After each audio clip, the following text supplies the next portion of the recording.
Hello, and welcome to this month's episode of the Distance Learning Roundtable show on the Incandescent Radio Network and Incandescent TV. I'm Hope Tatz-Gibbs, producer of the show, where we bring experts together to discuss the future of online education. It's an honor to introduce you to the show's hosts, Pat Cassella. He is the Executive Director of the United States Distance Learning Association, USDLA, and Dean Hoke, Managing Partner of the international organization Edu Alliance. Our topic for the April 2023 episode is Get Ready for Change, Instructional Design Practices Through Meaningful Uses of Technology. We know you'll be as thrilled as we are to meet Jennifer Williams, Executive Director of Take Action Global and co-founder of Tech SDGs. In addition to learning from her today, Dr. Williams will be a speaker at the upcoming USDLA National Conference in Orlando, Florida, July 17th to 20th. So go to usdla.org to check that out. And we are so excited to just start the conversation. So Dean, I will kick it over to you to tell us more about Jennifer. Well, very good. Jennifer, number one, thank you very much for coming on. And let me do a little bit of a bio background on you. Recognized as transformational leader in education, Dr. Williams has dedicated herself for nearly 25 years to the field of education through her roles as education activist, professor, school administrator, literacy specialist, and classroom teacher. She champions teachers to use educational technology to benefit people and the planet. She speaks, writes, and consults on practices that develop global perspectives and social good through creative uses of technology. She has her bachelor's degree. I want to make sure I get all these right when I get into academia. She has her bachelor's degree from the University of Florida, her master's of science in speech pathology from the University of South Florida, and her doctorate of education from Nova Southeast University. As Hope said, she is the author of Teach Boldly, Using EdTech for Social Good, which champions teachers to use educational technology for social good. Jennifer, welcome, and we are delighted to have you. Thank you so much for having me today. I'm thrilled to be here with your audience and can't wait to get into our conversation. Fantastic. Well, why don't we lead off, Pat? Thanks, Dean. Good morning, Jennifer. So, thanks for being here. You've been an educator and instructional designer for most of your career with a pretty wide variety of experiences from what I've seen. Most recently, I learned about your Take Action Global project that involves some 40 English as a foreign language EFL teachers from 29 countries with a common mission of improving lives in a lasting manner. I want to learn a little bit more about that. Share with our listeners some details of this project, as well as maybe a couple of other memorable projects that come to mind in the groups that were part of these. That's great, Pat. Thanks. And I love hearing it described in that way. This is a new project for us. So that's the first time I've heard it described out loud. So it's great to hear. This is a project we have taken on for 2023. We've been working on getting ready for the past few years.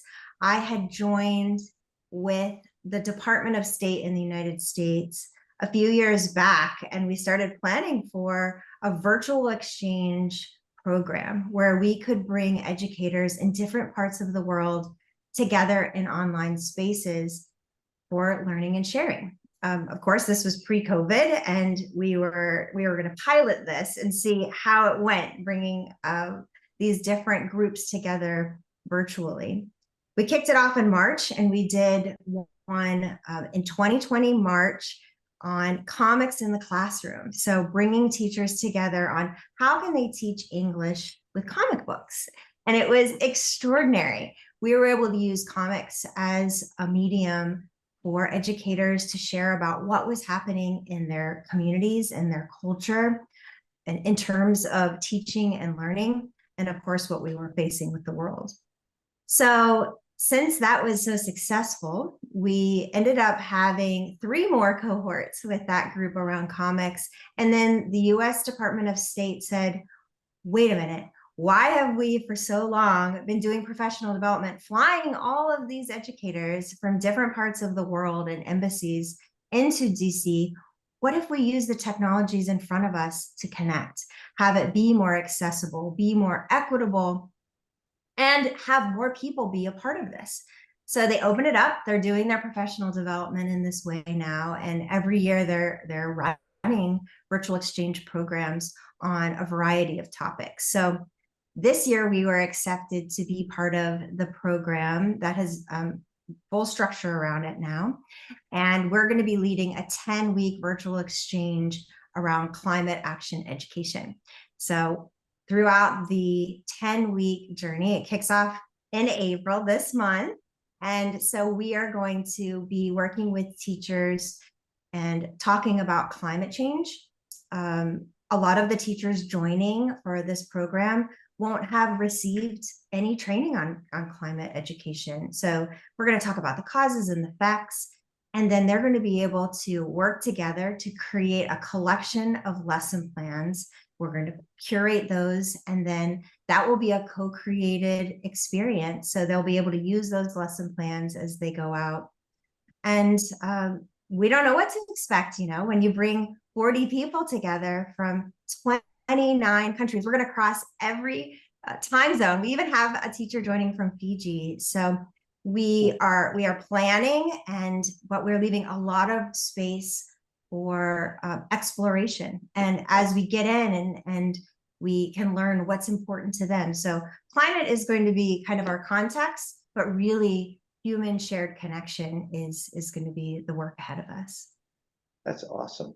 What a way to start this podcast. That's fantastic. Dean, take it away. Okay, well, let's kind of keep going down this path a little bit, that what you've been doing in terms of educational technology. You're also an author in this area. I mean, you put together a book called Teach Boldly, Using That Tech for Social Good, which sounds like exactly what you're doing. And you've received very high marks from educators worldwide on this in terms of the reviews that I've read. Why don't you tell our listeners and our viewers about the book and what you tried to accomplish in that book? The book, Teach Boldly, is really designed as a practical guide. So I know our teachers are already doing a lot of fantastic things. So it's highlighting some of those things they're already doing, and then maybe supporting them to take one step further. We use human-centered design, which moves us through a process of inspiration, ideation, and implementation through each of the chapters. Every chapter starts with an original piece of student art.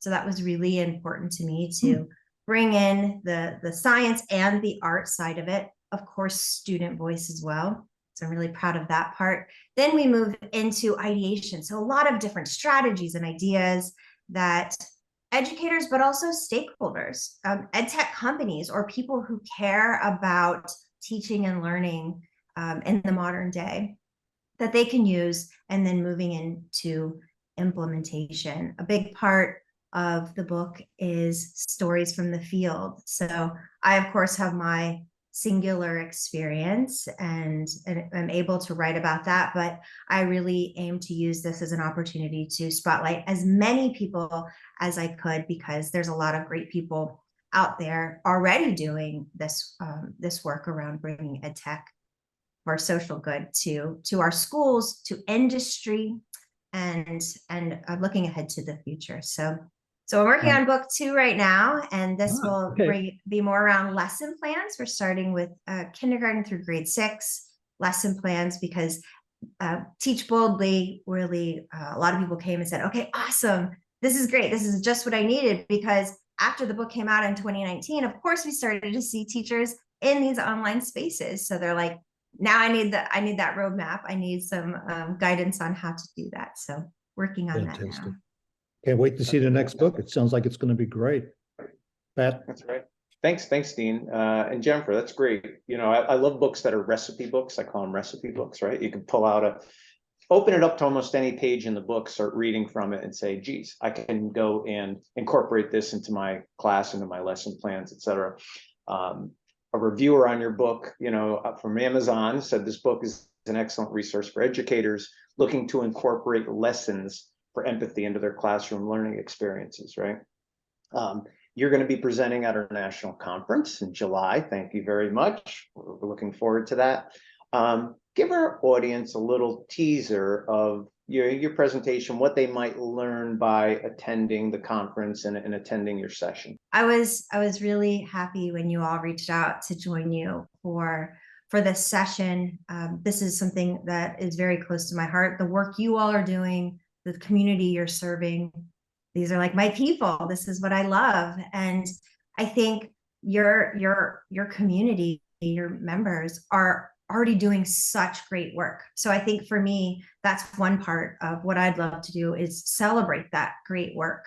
And also bring focus to our work as instructional designers. I think in addition to social good, kind of being left out of a lot of our pre-service teacher programs and our professional development, I think also instructional design. So that was something that when I entered my career as a teacher, I had been trained in the way of here's your boxed curricula and get ready, open up to page 35, and by September you need to be here, and by December you need to be on page 98, you know, that kind of thing. But really that's transforming. So we have educators now who are creating, and they are empowered to build that curricula and work alongside their students in designing what teaching and learning is going to look like. So we're able to be responsive to our students' needs, I think, and responsive to the needs of the time. We can plan what we expect will happen, but I really want to be open as a designer and as a facilitator in those experiences to be able to pivot a bit and follow the lead of our learners. So I'd love to be able to share that at the conference and talk about how we can explore instructional design as a community, particularly with distance learning, because I think that is the future. And I think this is that space right now where it's kind of like the clay on the table where we can work together and establish best practice in terms of instructional design for distance learning, and let that take shape, and think about other ways that we might not expect, and be ready for that.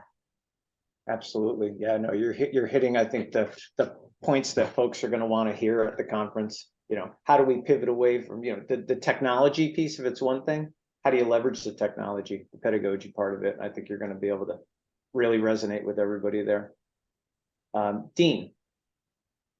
Well, let's again kind of continue with this a little bit in terms of the people that you're going to be talking to at the conference, but also a little bit about you as a person who's gone through the years on this. I mean, you first were a classroom teacher, then you moved into being a university professor as well as an instructional designer and working internationally, et cetera. So you've been at this for a while.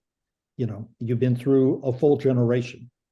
And I think that's kind of where my question may lead, is that you treated and worked with future classroom teachers, particularly as a university professor. And when I started doing this was in the late 90s.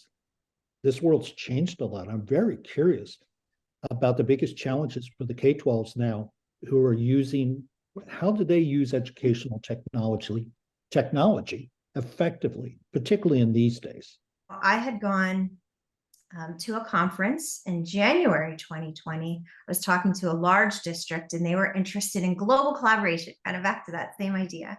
Global collaboration, how can we get our students learning and sharing with people in different parts of the world? And I said, great, the first thing we need to do is we need to get them in front of a computer and have them having virtual conversations with people on a different part of the planet. And it was like, absolutely not. That is not going to be possible. There's too many concerns with privacy. And I was like, but those are barriers we can overcome. We can figure that out together. But there were too many concerns at the time. They said, let's come back to that in August. Come back down here and visit us in August and we'll talk about it. 2 months later, it's March, and everyone, every school, every student in an online space. And so that accelerated so much for what we can do with ed tech. And our teachers kind of jumping into that moment, they were able to see the power, I think, of these types of interactions and experiences. So I think we are in a really interesting and exciting time for our K-12 teachers to be able to take what we've learned in the past few years and build on that. So that's where I'm kind of really working right now and very curious about what more can we do? How can we become more connected and interconnected in this work? Very good. Pat? Yeah, no, thanks. I'm going to keep right on the topic there. So, I've sold ed tech for the last 20 years into K-12, right? So that has been my wheelhouse right there. And K-12 is a lot different than higher education in many aspects. And I've seen a lot of barriers in K-12 from the adoption of distance learning, right? Type methodologies and technology and whatnot. So I'm going to ask you, Jennifer, how do we overcome some of these barriers, right? There's hey, I don't want to be replaced. I already am in the classroom. I'm not trained perhaps to be a distance learning. What are your thoughts here? How do we get it to the next level where everybody is, I guess, fluid in being competent to teach via distance learning? We need to talk more as educators and within our field about this idea of being ready for change. I think with us, even when you're young, when you think about being a teacher, and we have storybooks that show what a teacher looks like, and that's your idea. And when you go into your pre-service program, when you enter into school, it's almost like you have this script set out. But what we find so soon, and like when I talk to my students who enter the classroom, is change is happening so rapidly. So these are things I think we need to come together to discuss, to be ready for. We are a resilient bunch. I think we're very resourceful, and I think we can do a really great job in face of change, and we want to be ready for it. So you mentioned that at the beginning, the top of this conversation. I was like, yes, I think the same thing. So I love that we're all like-minded on that. Absolutely. We might have to just go back and watch a few episodes of the Jetsons. I caught Right? one the other day. And my gosh, we've been doing distance learning for the better part of 40 or 50 years. It's been right out in front of us. We've been saying this is how Elroy, these kids were getting, educated at a young age via distance learning, right? Right. We predicted this 50 or 60 years ago. It's time to put it into practice, right? On the K-12 side of things, for sure. Dean, I'm going to turn it over to you to close this out. Okay. I don't know about you, but I've been watching the NFL Combine. Stay with me on this. I'm not going to ask you to evaluate the 40 speeds or any of the cone drills. But one of the things I noticed that when you do these kind of things, it's about evaluation, right? It's what people think about those players. Well, I want to do a couple quotes on you. Okay. People, what they had to say about you. We'll start with this. Her work is inspired by passion, and she is driven to share the message of engaged global learning for all students. Another one says, what really impresses me is just how amazing she is when presenting to large groups of people to motivate them to do social good. Those are pretty nice evaluations, by the way. What makes you so passionate about education? What's the flame? Tell me about it. Well, those messages are so kind. I hadn't heard those before. That really makes me happy. So I would say I'm defined as an educator. I always say I'm a teacher first. I think when I really start to think, though, I care about these shared experiences. I love learning about what life looks like for other people who live in just such a different way than I do. And teaching and learning becomes that force, I think, that allows us to move forward on some of those shared experiences.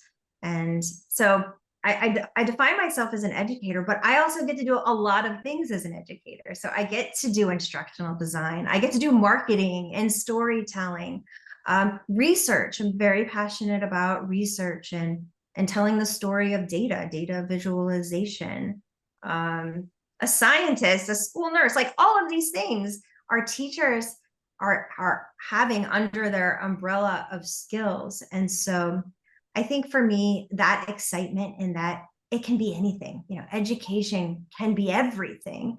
And it has allowed me every 10 years, I find I'm like, wow, look at what we've accomplished in this short period of time. And I really do believe the future of education is just going to be fantastic. And I'm really excited that I get to be a part of that I get to be a part of it with you all as you're leading in the space around the work we're doing in distance learning. And then these other fired up, passionate educators around the world who also care. So I just feel just absolutely grateful to be able to be an educator. Well, that is fantastic. I love your passion. I think it probably shows in your writing as well as in your speeches and your seminars. So good job and keep doing it. Hope? Absolutely. Thank you. Wow, that's just an amazing body of work, and can't wait to see what else you're going to create and help us along the way. So that does it for the April episode of the Distance Learning Roundtable Show. This is episode 7. To watch previous and future episodes, please visit www.distancelearningroundtable.com and our YouTube channel, distancelearningroundtable.tv. I'm Hope Katz-Gibbs, producer of the show on the Incandescent Radio Network and Incandescent TV. On behalf of Dean, Pat, Jennifer, and myself, we look forward to connecting with you next month when you are going to meet the editor-in-chief at The Evolution, a modern campus illumination. We can't wait to introduce you to Emrit. And we look forward to seeing you at the U.S. Distance Learning Association Conference in Orlando, July 17th to the 21st, to the 20th. I'm Hope, and I thank you all. Have a beautiful day. We'll talk to you soon.